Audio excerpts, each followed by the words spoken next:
Hello दोस्तों, मैं Sarla Yadav SY Hindi platform channel पर एक बार फिर से आप सभी का हार्दिक अभिनंदन करती हूं। और हम अपने चैनल पर तैयारी कर रहे हैं TGT PGT एस्टेट। और इसी के संदर्भ में आज हमारी क्लास नंबर रहने वाली है काव्य शास्त्र की, तो क्लास नंबर 3 रहने वाली है। और हिंदी साहित्य जो कि हमने संपूर्ण हिंदी साहित्य करवा रहे हैं उसी के ये क्लास नंबर 60 रहने वाली है। तो मैं उस प्लेलिस्ट में ये काव्य शास्त्र की मैंने एक अलग से भी प्लेलिस्ट बना दी है, लेकिन जिसमें हमने हिंदी साहित्य की वीडियो डाल रखी हैं उसमें भी मैं इन क्लासेस को वहीं पर ऐड कर रही हूँ, ताकि जो भी बच्चा देखे, जो कैंडिडेट देखे, उसको एक ही जगह पर ये सारी क्लासेस देखने को मिल जाए। साथ ही TGT PGT एस्टेट वाले कैंडिडेट को ये भी कहना चाहूँगी कि SY हिंदी प्लेटफॉर्म के नाम से मेरा टेलीग्राम चैनल है, आप टेलीग्राम चैनल को ज्वाइन कर लें। क्योंकि जो कुछ इम्पोर्टेंट इंफॉर्मेशन होती है या फिर जो भी मैं वीडियो पर डे की इस यूट्यूब पर अपलोड करती हूँ वो टेलीग्राम चैनल पर भी शेयर ज़रूर करती हूँ, तो आप वहाँ से भी देख सकते हैं। तो जो भी कैंडिडेट आज की इस वीडियो से नया जुड़ता है वो सबसे पहले चैनल को सब्सक्राइब कर ले, बेल आइकन पर प्रेस कर ले, ताकि कोई भी वीडियो का नोटिफिकेशन आपसे छूटे ना। ठीक है, देखो अब हम पढ़ा रहे हैं भारतीय काव्य शास्त्र। और जो भी स्टूडेंट काव्य शास्त्र की इस वीडियो से जुड़ता है तो उसे सबसे पहले मैं यही कहूँगी कि जो मैंने काव्य शास्त्र की क्लास नंबर 1 डाली है उसे आप ज़रूर देखें, ताकि आपको इसका कंसेप्ट समझ में आए कि काव्य शास्त्र है क्या, संस्कृत के आचार्य कवि हैं क्या। आप उसे ज़रूर देखें। उसके बाद मैं 2 क्लासेस डाल चुकी हूँ और आज तीसरी क्लास है। और तीसरी क्लास के अंतर्गत हम पढ़ेंगे वामन, और अभी तक हम पढ़ चुके हैं भरत मुनि, भामा और दंडी।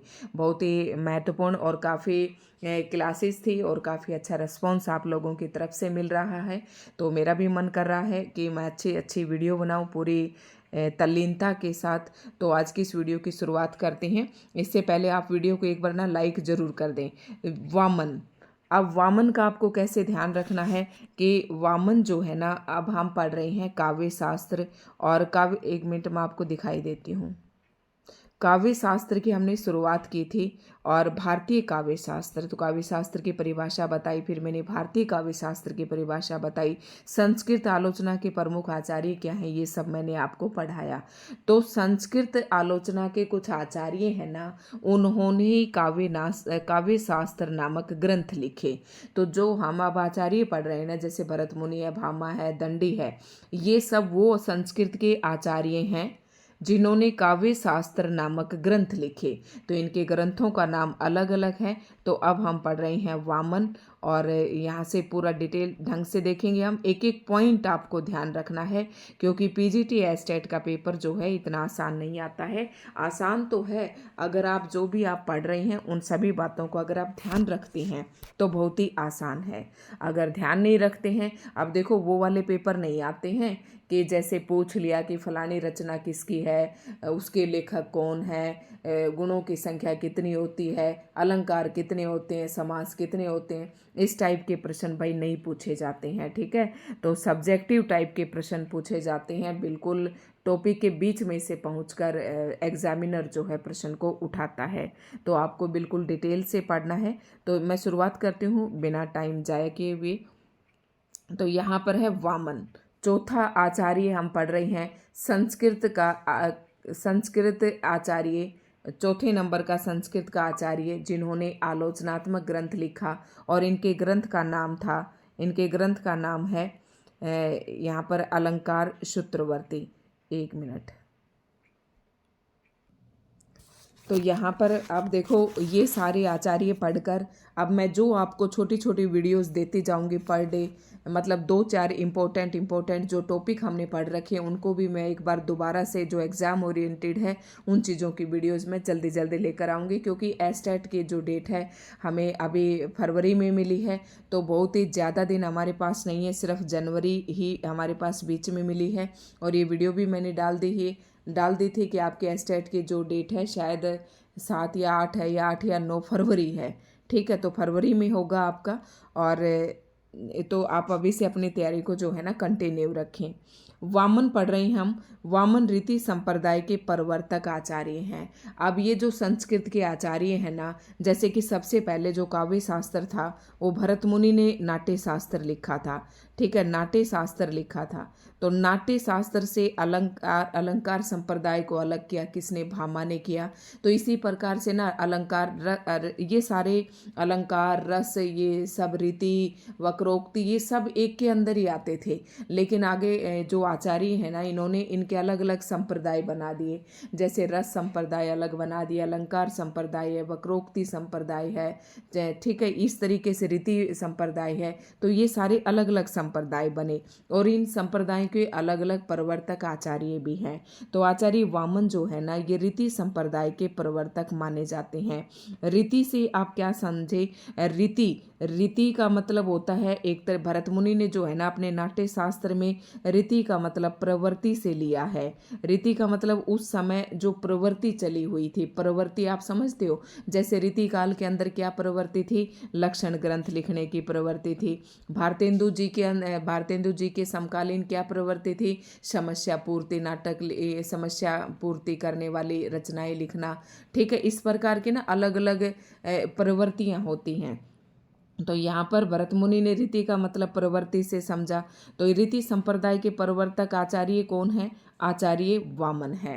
अब रीति से आपको क्या ध्यान में आया कि आप सोच रहे होंगे कि रीति कौन सी हैं? अब रीति हमारे पास 3 प्रकार की होती हैं। अब अलग अलग विद्वानों ने अलग अलग रीतियों की संख्या मानी है, लेकिन मुख्य रूप से वैदर्भी, गौड़ी और पांचाली, ये 3 हमारे पास रीतियाँ होती हैं मुख्य रूप से। ठीक है, अलग अलग विद्वानों, किसी ने वैदर्भी और गौड़ी को माना है, किसी ने वैदर्भी और पांचाली को माना है, किसी ने गौड़ी और पांचाली को। तो ये सबका अलग अलग है। लेकिन रीति शब्द आते ही ये 3 शब्द है ना आपके दिमाग में आ जाने चाहिए, वैदर्भी, गौड़ी और पांचाली। अब आप सोच रहे, ये मैं आगे बताऊंगी जब यहाँ पर लाइन आएगी तब। ठीक है, तो सबसे पहला पॉइंट आपको याद रखना है, आचार्य वामन को कौन से संप्रदाय का प्रवर्तक माना जाता है? रीति संप्रदाय का। इनका समय विद्वानों ने 8वीं शती का उत्तरार्ध माना है। क्या माना है? 8वीं शताब्दी का उत्तरार्ध, यानी कि 8वीं शताब्दी इनका समय माना है। ध्यान से याद रखना है। भरत मुनि का जो समय था वो दूसरी शताब्दी था। भरत मुनि के बाद हमने भामा पढ़ा, उनकी 6ठी शताब्दी था। दंडी का 7वीं शताब्दी और इनका जो है वामन का 8वीं शताब्दी है। मैं पीछे वाले भी आपको रिवाइज करवाती जा रही हूँ। ठीक है, तो वामन का जो समय है वो 8वीं शताब्दी है और रीति संप्रदाय का इनको क्या माना जाता है? प्रवर्तक माना जाता है। वामन जो थे कश्मीर नरेश जयापीड़ के मंत्री थे। तो ये बात सिर्फ आप जस्ट अपने नॉलेज के लिए पढ़ लें। उसके बाद एग्जाम के लिए आपको क्या पढ़ना है? आचार्य वामन ने काव्य अलंकार सूत्र नामक ग्रंथ की रचना सूत्रों में की है। अब हम क्या पढ़ रही हैं? हम उन आचार्यों, संस्कृत के उन आचार्यों को पढ़ रहे हैं जिन्होंने काव्य शास्त्र नामक ग्रंथ लिखे। काव्य शास्त्र नामक ग्रंथ लिखे। तो इन्होंने कौन सा काव्य शास्त्र लिखा? कौन सा ग्रंथ लिखा? काव्य अलंकार सूत्रवर्ती। याद रखना कि जो काव्य अलंकार है वो भामा का है, लेकिन जो अभी मैं आपको दिखाई देती हूँ, जो आचार्य वामन है, इन्होंने काव्य अलंकार सूत्र लिखा। बस एक ही शब्द का फर्क है। और यहाँ पर आप देखेंगे, थोड़ा सा मैं दिखा देती हूँ आपको, और यहाँ पर कंफ्यूज नहीं होना। जैसे कि भामा का कौन सा था? काव्य अलंकार। तो काव्य अलंकार किसका है? भामा का है। और काव्य अलंकार सूत्र जो है ना वो किसका है? आचार्य वामन का है। तो ये अब इनके ग्रंथ का नाम आपको जरूर पता होना चाहिए, कौन से संप्रदाय के प्रवर्तक हैं ये आपको जरूर पता होना चाहिए। इनकी समय सीमा कौन सी है? तो आचार्य जो वामन पढ़ रहे हैं, वामन की समय सीमा 8वीं शताब्दी है। रीति संप्रदाय के प्रवर्तक माना जाता है। काव्य अलंकार सूत्र नामक इन्होंने ग्रंथ की रचना की तथा स्वयं इन सूत्रों पर वृत्ति भी लिखी है। इनकी जो सूत्रों की संख्या कितनी दी? इन्होंने 319 दी। और तथा ग्रंथ 5 परिच्छेदों में विभक्त है। अब 5 परिच्छेद कौन कौन से हैं? मतलब 5 अध्याय में इन्होंने अपने इस ग्रंथ को बांट रखा है। तो यहाँ पर ये 5 अध्याय दिए गए हैं। तो वामन के 5 परिच्छेदों में इनका जो है विभक्त है, यानी कि 5 अध्याय हैं इसके अंतर्गत। ये आपको ध्यान रखना है, यहाँ पर नाम वगैरह नहीं दे रखे हैं। तो वामन के प्रमुख काव्य सिद्धांत कौन कौन से हैं, जैसे कि हम हर एक कवि के पढ़ते जा रहे हैं, हर एक आचार्य के हमने पढ़े कि उन्होंने कौन कौन से काव्य के सिद्धांत दिए। तो आचार्य वामन ने काव्य का कौन सा सिद्धांत दिया, मतलब किन किन बातों के बारे में इन्होंने अपने पक्ष रखे। रस को लेकर इनका क्या विचार था, अलंकार को लेकर क्या विचार था, काव्य गुण दोषों को लेकर इनका क्या विचार था, रीति को लेकर इन्होंने क्या कहा, ये सब इनके क्या कहलाते हैं, काव्य सिद्धांत कहलाते हैं। अब देखो, रीति को काव्य की आत्मा मानना, रीतिरात्मक काव्य से, तो इन्होंने रीति को ही काव्य की आत्मा माना है। अब आपसे पूछ ले कि वो कौन से आचार्य हैं जिन्होंने रीति को काव्य की आत्मा माना है, तो आपको बताना है आचार्य वामन। ठीक है। गुण तथा अलंकार के परस्पर विभेद तथा गुण को अलंकार की अपेक्षा अधिक महत्व देना। अब यही तो इन्होंने सिद्धांत है। आचार्य वामन का पहला सिद्धांत क्या था कि इन्होंने रीति को क्या माना, काव्य की आत्मा माना। दूसरा सिद्धांत क्या था, गुण तथा अलंकार का परस्पर विभेद, इन्होंने विभेद तथा गुण को अलंकार की अपेक्षा अधिक महत्व देना। देखो, अधिकतर आपको विद्वान ऐसे भी मिलेंगे जो गुण और अलंकार को एक जैसा मानते होंगे, लेकिन जो आचार्य वामन है, इन्होंने इन दोनों के अंदर, गुण और अलंकार के अंदर परस्पर भेद को प्रकट किया कि इन दोनों के अंदर क्या भेद है, और इन्होंने गुण को अलंकार की अपेक्षा अधिक महत्व दिया। मतलब आचार्य वामन के अनुसार जो गुण है ना, अब आपके दिमाग में एक बात यही आ रही होगी कि ये गुण कौन कौन से हैं, ये दोष कौन कौन से हैं। तो काव्य के गुण हैं और काव्य के दोष हैं। काव्य के दोष हैं, जैसे कि मैंने आपको बताया था कि आचार्य भरत मुनि हैं, इन्होंने काव्य के 10 ही तो गुण माने हैं और 10 ही क्या माने हैं, काव्य के दोष माने हैं, और 4 अलंकारों को उन्होंने प्रमुखता दी थी। तो काव्य गुण आपके कई देर होगी ये अक्षर पढ़ते पढ़ते, तो मैं आपको अभी ये दिखा देती हूँ। ये मैंने जस्ट आपको उसी चीज़ को वहीं पर समझाने के लिए मैं ये लेकर आई हूँ कि काव्य के प्रमुख गुण कौन कौन से होते हैं। देखो, वो बात जहाँ पर जो प्रश्न आए ना, वहीं पर वो बात समझानी बहुत ज़्यादा ज़रूरी होती है। तो काव्य के गुण कौन कौन से होते हैं, जैसे श्लेष है, प्रसाद है, समता, माधुर्य, सुकुमारता, अर्थ व्यक्ति, उदारता, ओज, कांति, समाधि, ये जो है ना काव्य के क्या होते हैं, गुण होते हैं। ये काव्य के अंदर गुण होने चाहिए। अब आप ये सोच रहे होंगे कि माधुर्य क्या है, समता क्या है, सुकुमारता। अब श्लेष अलंकार आपने पढ़ रखा है तो आप सोचेंगे कि श्लेष क्या है, श्लेष तो वही अलंकार है, लेकिन श्लेष क्या है, गुण भी है। और यही बात अभी हम पढ़ रहे थे कि वामन ने जो गुण है ना, उनको अधिक महत्व दिया अलंकार के बजाय। अब देखो, इनमें थोड़ा थोड़ा बता देती हूँ। काव्य के गुणों के बारे में कुछ जानकारी आप यहाँ से देख सकते हैं। जैसे काव्य में प्रयुक्त होने वाले उन शब्दों को शब्द गुण कहते हैं जिनमें हम रस का अनुभव कहते हैं। अब आपको काव्य के गुण समझ में आए कि काव्य में उन शब्दों को हम गुण कहेंगे जिन शब्दों से हमें किसकी प्राप्ति होती है, रस की प्राप्ति होती है। रस का मतलब होता है जिस काव्य को पढ़कर आपको आनंद की प्राप्ति होती है। तो ये आप समझ गए होंगे। काव्य में प्रयुक्त होने वाले उन शब्दों को शब्द गुण कहते हैं। देखो, अब शब्द गुण लगा दिया यहाँ पर। अब दूसरे गुण कौन से होते हैं, अर्थ गुण भी होते हैं। तो ये शब्द गुण है। शब्द गुण कहते हैं जिससे हमें रस का अनुभव होता है। माना जाता है कि काव्य का मूल क्या है, काव्य का मूल यानी कि काव्य की जड़ क्या है, तो वो है रस। और रस का धर्म क्या है, गुण है। समझ गए होंगे, रस का धर्म क्या है, गुण है। देखो, कोई काव्य है, कोई काव्य रचना है, अगर वो पाठक को उसमें रस की प्राप्ति ही नहीं हो रही, आनंद ही नहीं मिल रहा, तो फिर वो रचना क्या है, व्यर्थ है। तो कवि ये कहते हैं कि काव्य के अंदर रस का होना बहुत ही जरूरी है। और रस किसके कारण आता है, गुणों के कारण आता है। अब गुण कौन कौन से हैं, ये गुण मैंने आपको ये दिखा दिए हैं यहाँ पर। ये सारे क्या हैं, गुण हैं। ठीक है। उसके बाद थोड़ा सा और देख लेते हैं। जैसे इन गुणों का मतलब आप देखिए, जैसे ओज, ओज का मतलब क्या होता है, तेज, प्रताप और दीप्ति। मतलब आपके काव्य के अंदर ओज गुण होगा तो उसको पढ़कर पाठकों के अंदर क्या होगा, उमंग और उत्साह का संचार होगा। ठीक है। तेज और प्रताप वाला गुण होना चाहिए। जिस काव्य को पढ़ने या सुनने से हृदय में ओज, उमंग और उत्साह का संचार होता है, उसे ओज गुण प्रदान काव्य कहते हैं। तो बहुत ही आसानी से आप समझ गए होंगे। और ऐसा काव्य रचना जिसको पढ़ते ही अर्थ ग्रहण हो जाता है वह प्रसाद गुण से मानी जाती है। अभी मैंने आपको 10 गुण बताए थे ना, तो 10 गुण में से ओज गुण कौन सा होता है? तो ओज गुण वह होता है जिसको पढ़ते सुनते ही आपके हृदय में ओज, उमंग और उत्साह का संचार हो जाए, और जिस रचना को पढ़ते ही आप तुरंत उसका अर्थ ग्रहण कर ले, यानी कि तुरंत उसका अर्थ समझ जाए, तो उसे प्रसाद गुण कहते हैं। और हृदय को आनंद उल्लास से द्रवित करने वाली कोमल कांत पदावली से युक्त रचना क्या कहलाती है? माधुर्य गुण कहलाती है। यानी कि आपके जिस रचना को पढ़ते ही आपके हृदय को आनंद, उल्लास, या उल्लास मतलब खुशी भी उससे द्रवित कर दे, करने वाली कोमल कांत पदावली, यानी कि एक ऐसे कोमल से शब्दों की लाइन जिसको पढ़ते ही आपके हृदय को आनंद मिले, उल्लास मिले, तो वो क्या कहलाती है? माधुर्य गुण कहलाती है। तो अब आप यहाँ से समझ गए होंगे। तो दोस्तों आपको गुण है ना बहुत अच्छे से समझ में आ गए होंगे। मैं नहीं चाहती कि देखो बार बार आपको इधर उधर कहीं कहीं ना भटकना पड़े, और अभी मेरे थोड़ा सा समय लगेगा, मैं फिर अपने खुद के नोट्स जो है ना प्रिपेयर कर लूँगी, तो उसके बाद ऐसी कोई दिक्कत नहीं रहने वाली है। तो कहाँ से थे हम? गुण पढ़ रहे थे। गुण मैंने दिखाई नहीं आपको, कितने गुण होते हैं? 10 गुण होते हैं। 10 गुण में मैंने बता दिया, अब आपको समझ में आ गया होगा ओज गुण क्या होता है, माधुर्य गुण क्या होता है, ठीक है, प्रसाद गुण क्या होता है, ये आपको सारे समझ में आ गए होंगे। तो गुण समझ गए। और अलंकार का आपको पता ही है, अलंकार का नाम सभी ने सुन रखा है। तो आचार्य वामन जो थे ना, एक तो इनको रीति को ये काव्य की आत्मा मानते थे।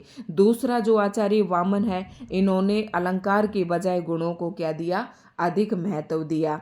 तीसरी बात कौन सा दिया इन्होंने? कि वैदर्भी, गौड़ी, पांचाली, इन 3 रीतियों की कल्पना की। अब मैंने आपको बताया था कि अलग अलग विद्वानों ने अलग अलग रीतियों की कल्पना की है, लेकिन हम यहाँ पर पढ़ रहे हैं आचार्य वामन, और आचार्य वामन ने 3 रीतियों की कल्पना की, और तीनों रीति कौन सी थी? वैदर्भी, गौड़ी और पांचाली। अब वैदर्भी गौड़ी को हम थोड़ा सा पढ़ेंगे। तो वामन जो है ना, वामन ने वैदर्भी गौड़ी के अतिरिक्त तीसरी रीति पांचाली की प्रतिष्ठा की, तथा इन्होंने वैदर्भी को उत्तम माना है। यानी कि जो वैदर्भी रीति है ना, इसको इन्होंने क्या माना? उत्तम माना। और पांचाली को इन्होंने क्या कहा? पांचाली जो रीति थी ना, इसको इन्होंने वामन ने क्या कहा? ग्राम्या भी कहा। तो जो पांचाली रीति है उसे ग्राम्या भी कहा, किसने कहा? वामन ने कहा। ग्राम्या भी कहती हैं। रीति संप्रदाय को गुण संप्रदाय भी कहते हैं। अब ये जो रीति संप्रदाय है ना हमारा, रीति को काव्य की आत्मा माना, तो रीति संप्रदाय के प्रवर्तक कौन है? वामन है। और रीति संप्रदाय को दूसरा क्या नाम दिया जाता है? गुण संप्रदाय भी नाम दिया जाता है। लेकिन रीति संप्रदाय को गुण संप्रदाय क्यों कहा जाता है? क्योंकि इसमें अभी मैंने ये लाइन आपको बताई थी कि गुण तथा अलंकार का परस्पर इन्होंने विभेद किया और गुणों को क्या दिया? अधिक महत्व दिया। तो 3 बातें मैंने अभी तक बताई हैं। इतनी डिटेल से मैं आपको बता रही हूँ कि आपको सब्जेक्टिव बुक पढ़ने की जरूरत नहीं होगी, और सब्जेक्टिव पेपर में अगर आपको ये टॉपिक लिखना है ना, तो जो बात मैं आपको बोल के बता रही हूँ या ये जो पॉइंट मैंने आपको दे रखे हैं, आप एज इट इज़ लिखाएं, आपको बहुत ही अच्छे मार्क्स मिलने वाले हैं। ठीक है। पहला सिद्धांत क्या था? रीति को काव्य की आत्मा मानते हैं। मैं इस पर एक एक जो आचार्य है उसको एक वीडियो में क्यों पढ़ा रही हूँ? क्योंकि ये टॉपिक है ना बहुत ही बच्चों को टफ लगते हैं, और मैं नहीं चाहती कि मेरा जब मैं पढ़ाऊँ तो वहाँ से उनका कुछ अधूरा रहे। उनको सारी बातें यहाँ से साफ साफ क्लियर हो जाएं कि ये चीज़ है क्या, और उनके दिमाग में बैठ जाए। देखो हमारा पढ़ाया हुआ तभी सार्थक होता है जब जो हमारी वीडियो देख रहा है ना उसको वो चीज़ समझ में आ जाए। तो ये ऐसे तो फिर क्या पढ़ाया, वैसे तो बुक्स में बहुत सारा लिखा हुआ होता है, और इस तरीके की बुक से ना पढ़ने का तभी फायदा है जब जितना मैं आपको खोल खोल कर बता रही हूँ इस तरीके से खोल कर बताई। अब जो शुरू के 4-5 आचार्य है ना, ये ही ज़्यादा इंपॉर्टेंट है, यहीं से प्रश्न पूछा जाता है। ठीक है। तो देखो, गुण रीति को काव्य की आत्मा माना, रीति को काव्य की आत्मा माना आचार्य वामन ने। गुणों को अधिक महत्व दिया अलंकार की बजाय। 3 रीतियों की परिकल्पना की, वैदर्भी, गौड़ी और पांचाली। अब वैदर्भी के अंदर 10 के 10 गुणों का समावेश होता है, इसलिए आचार्य वामन ने वैदर्भी रीति को सबसे बेस्ट माना।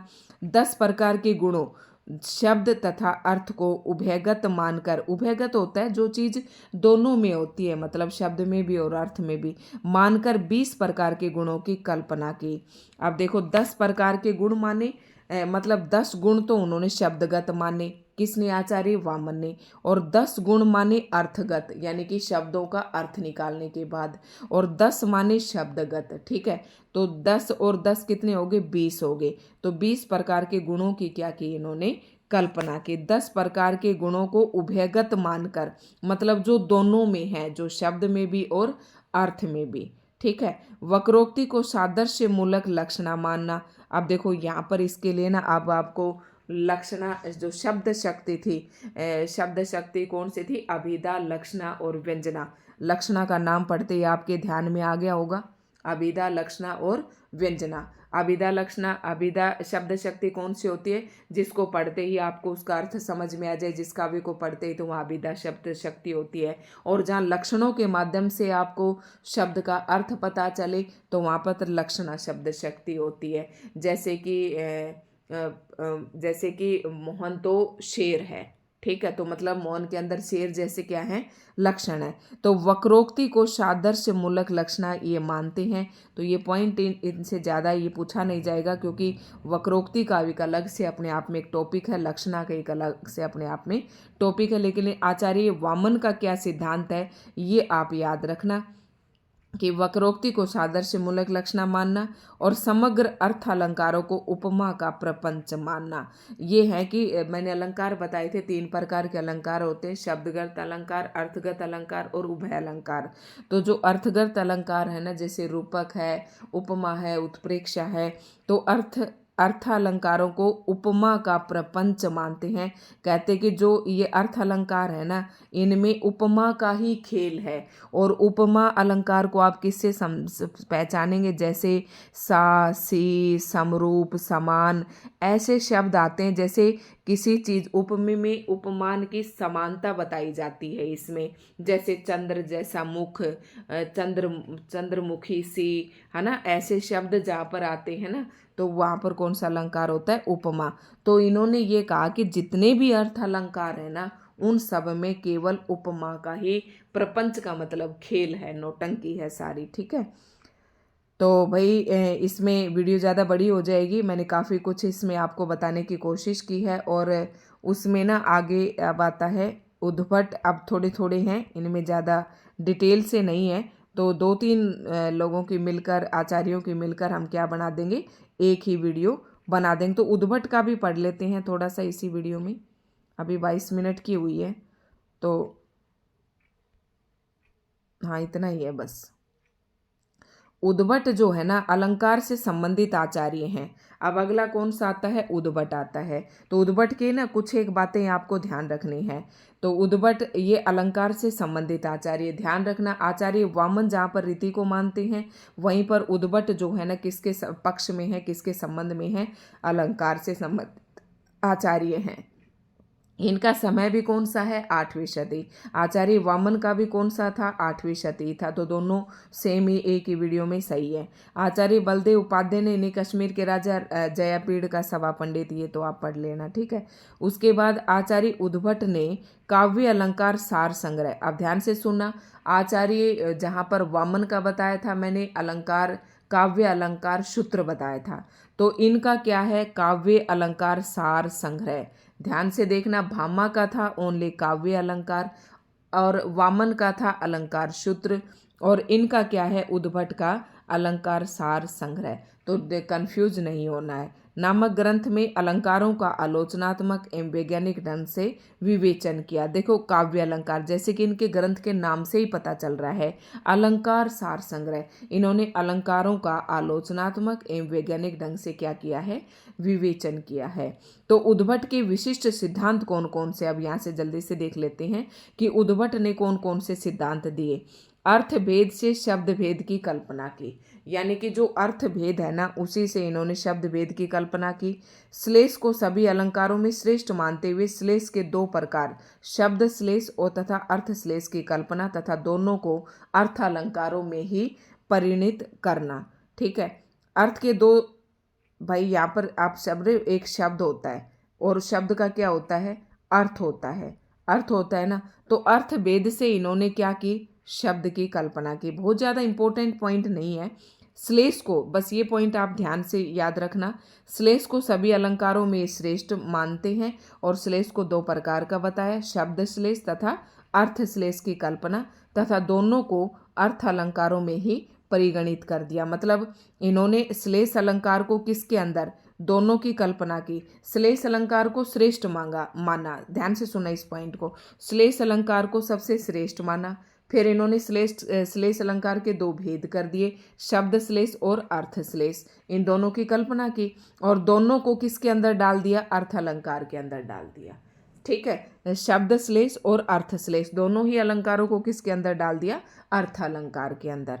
अर्थ के दो भेदों की कल्पना की। अब इन्होंने अर्थ के भी दो भेद बता दिए, विचारित सुशस्त तथा अविचारित रमणीय। ठीक है, तो सुशस्त विचारित, विचार करने वाला, अविचारित जिसमें कोई विचार न हो, रमणीय जिसमें आप रम जाएं, और सुस्त, तो ये सुस्त वाला वो तो है नहीं, सुस्त वाला। ठीक है, काव्य गुणों को संगठना का धर्म मानना। ठीक है, बस इनके यही पॉइंट है, कोई खास इसमें बात है नहीं।